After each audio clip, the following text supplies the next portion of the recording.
Welcome back, Tesla family.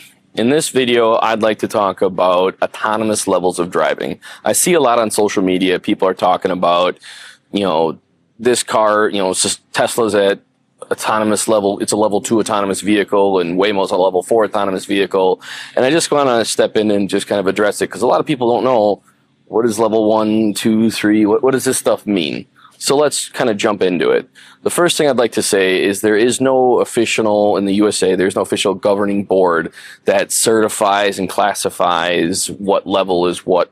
But I will say there's a few things. Number one is there is a level classification that has been set by the SAE, the Society of Automotive Engineers, and our own NHTSA, the National Highway Traffic Safety Administration, has kind of made nice PowerPoints and layouts of what each level is. Now, when a car company wants to get a certain classification, they follow the SAE guidelines, and they do their own in-house testing, and they kind of self-certify with their rigorous testing that they do and publish it.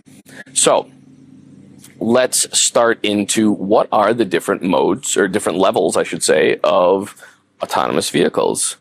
Level 0 of an autonomous vehicle is really just driving. You got cruise control, regular stuff. The driver is responsible for driving the vehicle.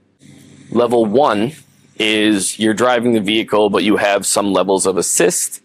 And a perfect example of a level 1, because you can get assist with acceleration and braking. A perfect example of level 1 would be like adaptive cruise control. A lot of car companies, I think maybe all of them now, have adaptive cruise control. You set the cruise on the highway at 75. When you creep up on the car in front of you, it slows you down automatically. When they get out of your way, it speeds back up. You can kind of set your distance between you and the vehicle in front of you. That would be like level 1 of autonomous driving. Level 2 of autonomous driving gets into acceleration, braking, and steering, where the car is handling it, but it still requires supervision. The liability of driving is on the driver, and the car can accelerate, brake, and steer. And that is what Tesla is currently classified under, self-certified as a level 2 autonomous vehicle. Level 3 means that the car can accelerate, brake, and steer, but it allows for unsupervised driving. So it allows for eyes off the road, hands off the steering wheel, cars in control. When a company gets classified as a level 3 autonomous vehicle, some of the liability now shifts back to the manufacturer. So from doing some reading, there's some mutual liability to where the person in the seat has some liability, the car company has some liability, but it is split and shared, but the person doesn't need to pay attention. They can be hands off, eyes off, and doing their own thing. Level 4 is eyes off, hands off, and you don't need a driver in the seat. Level 4 is liability is on the manufacturer, and there doesn't need to be a person in the driver's seat. Level 4, though, is geofenced in. That term means that there is GPS locking in a specific region that these level 4 autonomous vehicles can be. So you can't take a cross-country trip in a level 4 autonomous vehicle, but you can get like a taxi ride across town in very specific areas. Level 5 is like level 4 ungeofenced. So it's full self-driving. There doesn't need to be a driver in the driver's seat, and the car can go anywhere it wants to go. It is limitless. Tesla is a level 2 autonomous vehicle. There are multiple other car companies that are also level 2. Just because 2 car companies are the same level 2 doesn't mean they're the same quality of level 2. So not all level 2s are the same. Level 3, there are a few car companies that are level 3. Specifically, there are 3 commercially sold level 3 autonomous vehicles. BMW has made 1 in their 7 Series. Mercedes has made some, and Honda made 1. And these 3 vehicles were certified as a level 3 autonomous vehicle, but they came with a lot of stipulations. BMW was only done in Germany, in very specific areas, very specific roads with very specific conditions.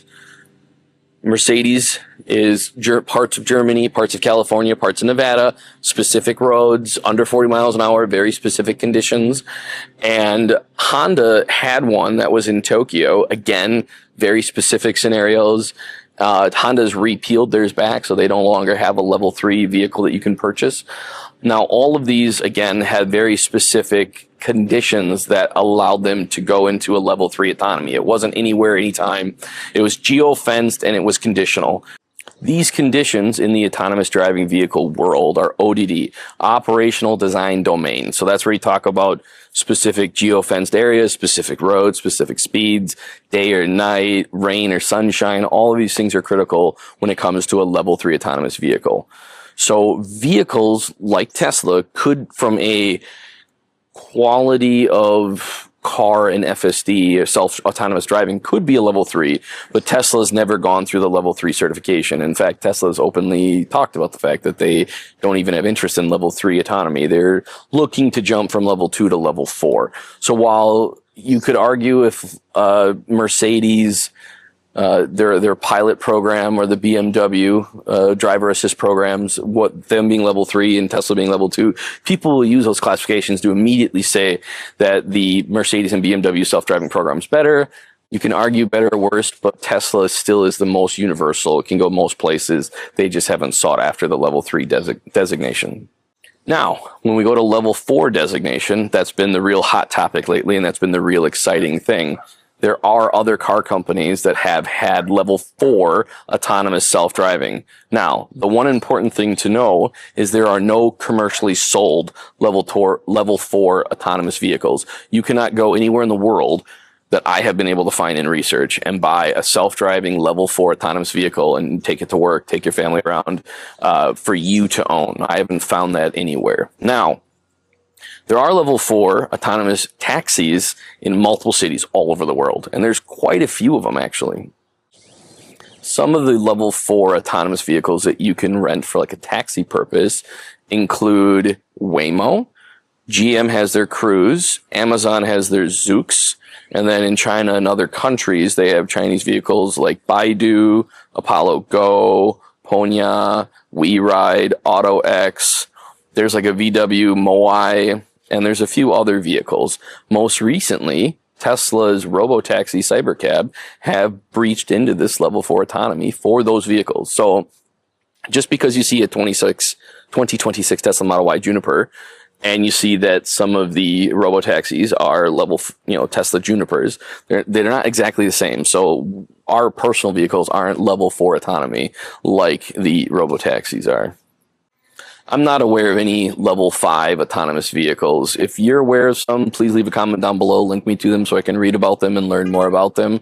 But we are at an exciting time right now with autonomous driving. If you like this kind of content, please like and subscribe. If you want to join the conversation, please leave a comment down below. Thanks for watching.